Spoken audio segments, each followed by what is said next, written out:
आपको Spiderman no वे home का वो सीन तो याद होगा ही, जब डीओडीसी यानी कि डिपार्टमेंट ऑफ डैमेज कंट्रोल वाले अपने पीटर से मिस्टीरियो के मर्डर केस की इन्वेस्टिगेशन के बारे में बात कर रहे थे। उस एक सीन के अंदर हमें स्पाइडरमैन नो वे होम और आने वाली सीक्रेट इन्वेजन सीरीज के बीच का कनेक्शन साफ दिखाई दे जाता है, अगर ध्यान से देखा जाए तो। अगर आपको समझ नहीं आया तो क्या हुआ, प्रेम है ना आपको ये सब समझाने के लिए, क्योंकि प्रेम से सब समझ आता है। तो स्वागत है आप सबका मेरे चैनल में, और मैं हूं आपका हमदम, आपका दोस्त प्रेम।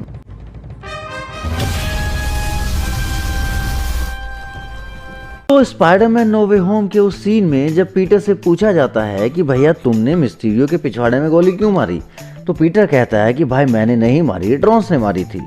तब डीओडीसी वाले कहते हैं कि भाई ड्रोन को भी तो तुमने ही बोला था कि जाओ और जाके मिस्टीरियो को गोली मार दो बेचारे को। तब पीटर कहता है कि अपने चाचा फ्यूरी वहीं थे, आप उनसे पूछ सकते हैं जाकर, उनको सब कुछ पता है कि वहाँ क्या हुआ था, क्या सिचुएशन थी और वहाँ की रियल कंडीशन क्या थी, ताकि आपको समझ आए कि किसने किसको किसके कहने पे गोली मारी और वो गोली मारनी कितनी जरूरी थी। तो डीओडीसी वाले बोलते हैं कि भाई तुम या तो खुद चूतिया हो या फिर हमें बना रहे हो, क्योंकि निक फ्यूरी पिछले 1 साल से इस प्लेनेट के ऊपर है ही नहीं।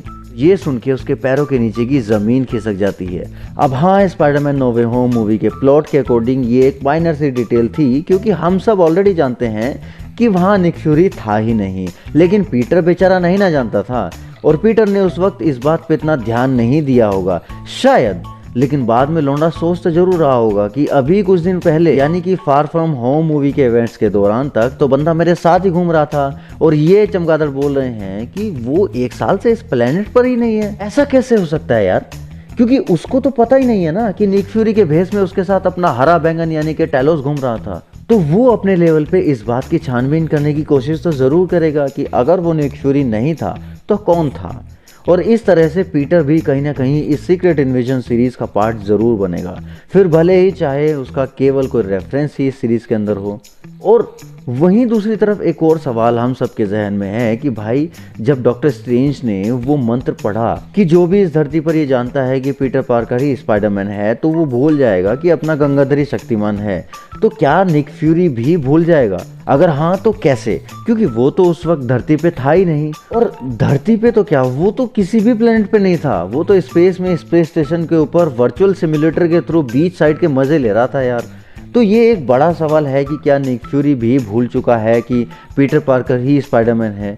तो इस सवाल को भी वो लोग या तो इस सीरीज में या फिर आने वाली द मार्वल्स मूवी के अंदर एक्सप्लोर करने की कोशिश जरूर करेंगे, क्योंकि दोस्तों मानो या ना मानो, थैनोस की स्नैप की तरह ये स्पाइडरमैन की रियल आइडेंटिटी को भूलने वाला जो सीन है, इसका भी एमसीयू के अंदर एक बहुत बड़ा इम्पैक्ट होने वाला है।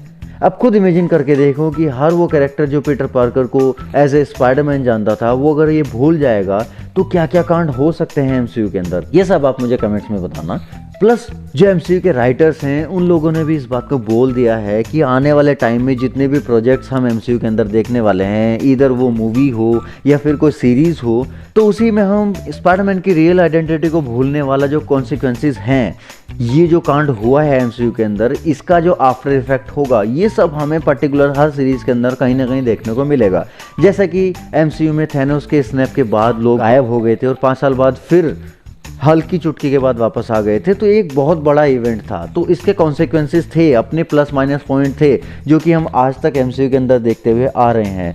उसी तरह से गंगाधरी शक्तिमान है, ये चीज़ लोग जब भूल गए हैं तो इसके भी कुछ ना कुछ प्लस माइनस इफेक्ट एमसीयू के यूनिवर्स के अंदर हुए हैं, और वो चीज़ भी हमें आने वाली आगे की सीरीज़ में कहीं ना कहीं देखने को मिलेगी। हर एक कैरेक्टर के साथ उसका एक प्लस माइनस इफेक्ट हमें देखने को मिलेगा, जो कि उस कैरेक्टर की पास्ट लाइफ के अकॉर्डिंग रहेगा। उस कैरेक्टर ने स्पाइडरमैन के कैरेक्टर के साथ अपना कितना टाइम स्पेंड किया है, वो सब उसके ऊपर डिपेंड करेगा। तो आप सबका क्या सोचना है इस मुद्दे के बारे में और मेरी इस वीडियो के बारे में, मुझे कमेंट सेक्शन में ज़रूर बताना। और अगर आपको लगता है कि मेरा ये चैनल सब्सक्राइब करने के लायक है तो इसे ज़रूर सब्सक्राइब करें। प्लस आपको अगर ये वीडियो अच्छी लगी तो इसे अपने दोस्तों के साथ भी ज़रूर शेयर कीजिए, क्योंकि मज़ा अकेले अकेले नहीं ना लेना है, सब मिल बांट कर मज़ा लो यार। और अगर आप मुझसे पर्सनली बात करना चाहते हैं या अपनी फैन थ्योरीज मुझसे शेयर करना चाहते हैं, तो मैं अपने लिंक हैंडल का लिंक इस वीडियो के डिस्क्रिप्शन में डाल दूंगा। आप वहां से मुझे मेरे सारे सोशल मीडिया हैंडल्स पे फॉलो कर सकते हैं, फिर चाहे वो इंस्टाग्राम हो या फिर फेसबुक या फिर कोई और सोशल मीडिया प्लेटफॉर्म, हम हर जगह बात कर सकते हैं। तो मैं मिलता हूं आपसे नेक्स्ट किसी वीडियो में, तब तक के लिए सायोनारा।